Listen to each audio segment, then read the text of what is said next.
जैसे जैसे लोकसभा चुनाव का वक्त करीब आ रहा है, वैसे वैसे बीजेपी और उसके नेताओं की धड़कनें बढ़ती जा रही।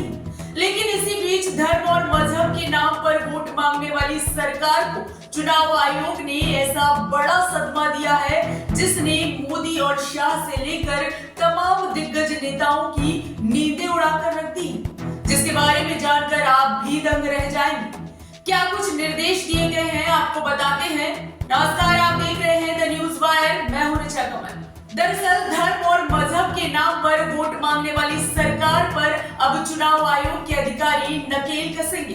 इसके लिए बड़ी तैयारी भी की गई है। चुनाव आयोग ने अधिकारियों संग मीटिंग कर क्या कुछ कहा है, पहले वो जानते हैं। मीडिया रिपोर्ट्स की माने तो लोकसभा चुनाव से पहले चुनाव आयोग ने राजनीतिक पार्टियों के लिए सख्त नियम जारी किए हैं। आयोग ने जाति, धर्म और भाषा के आधार पर वोट न मांगने की हिदायत दी है। आयोग द्वारा जारी निर्देश का पालन नहीं करने पर सख्त कार्रवाई की बात भी कही गई है। चुनाव आयोग ने राजनीतिक पार्टियों से कहा है कि वे जाति, धर्म और भाषा के आधार पर वोट मांगने से परहेज करें और भक्त एवं भगवान के बीच के संबंधों का उपहास नहीं उड़ाएं अथवा दैवी प्रकोप का हवाला नहीं दें। आयोग ने यह भी कहा कि मंदिर, मस्जिद, गिरजाघर, गुरुद्वारे या कोई अन्य पूजा स्थल का उपयोग चुनाव प्रचार के लिए नहीं किया जाना चाहिए। ऐसी गतिविधियों में शामिल न होने के लिए कहा गया है जो मतभेदों को बढ़ाती है या विभिन्न समूहों को आपस में दुश्मनी के लिए उकसाती है। मतदाताओं को गुमराह करने के मकसद से झूठे बयानों या निराधार आरोपों का प्रचार नहीं करना है।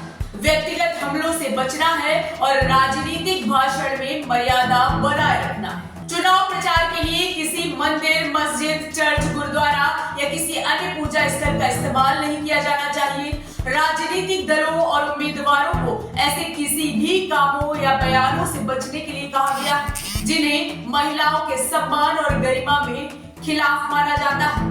अब एक ओर जहां आयोग ने सख्त बातें कही हैं, तो वहीं दूसरी ओर लोगों का गुस्सा भी देखने को मिला है। सोशल मीडिया पर लोगों ने अपनी बेबाकी से राय रखी है।